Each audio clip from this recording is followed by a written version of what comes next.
Bună, suntem cu Marian Scafaru, coordonatorul proiectului Uleosu și vom începe extragerea premiilor, câștigătorilor premiilor pentru festivalul Summerwell. O să deschidem urna. Și Marian, o să te rog să extragi cu ochii închiși. Ochii închiși, da? Un bilet câștigător. Vom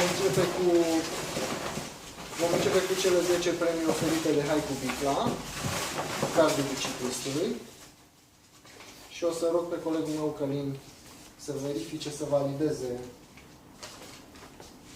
că s-au completat corect. Din păcate, acesta nu este completat corect. A completat o singură bicicletă. A completat o singură bicicletă. Ok, o să îi testăm.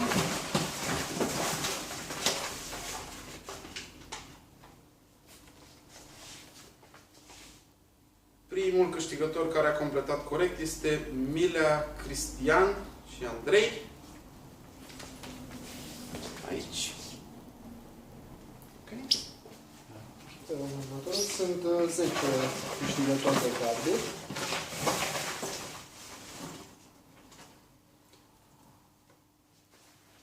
Al doilea câștigător este Coderie Rodica.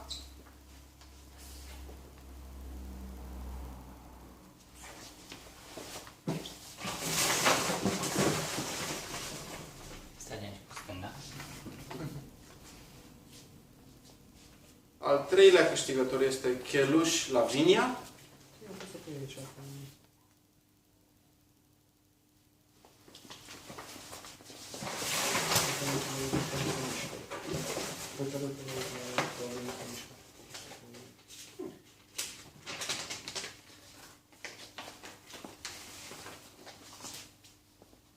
Al patrulea câștigător este Ghinea Ștefan.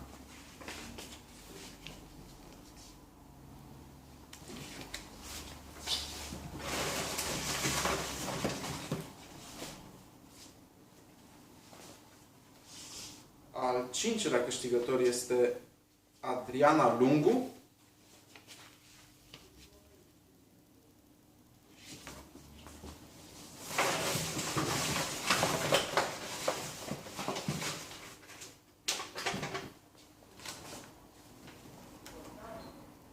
Al șaselea câștigător este Andra Rotaru.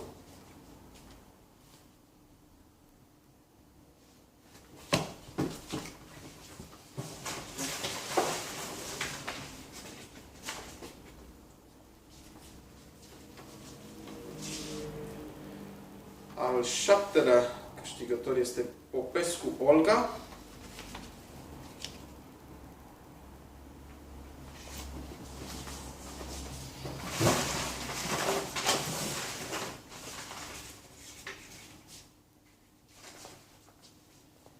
Al optulea câștigător este Constantinescu Răzvan.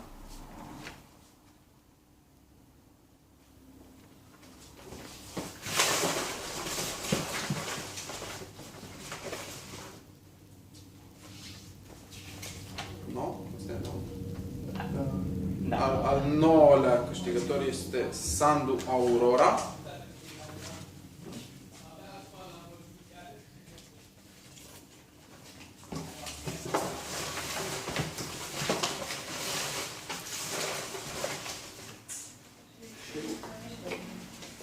Și ultimul câștigător cardului Haiku Bicla este Stoicescu Matei.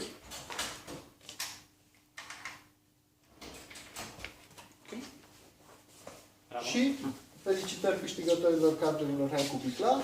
Și acum o să extragem câștigătorul premiului cel mare, bicicleta Aromet Wigri.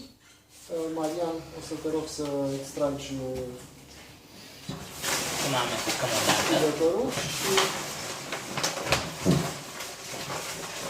avem și bicicleta aici.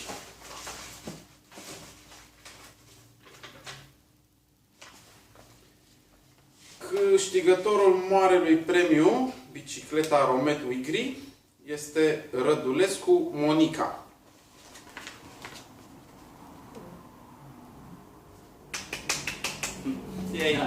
Felicitări! O să fiți contactați toți pentru a vă ridica premiile cât de curând.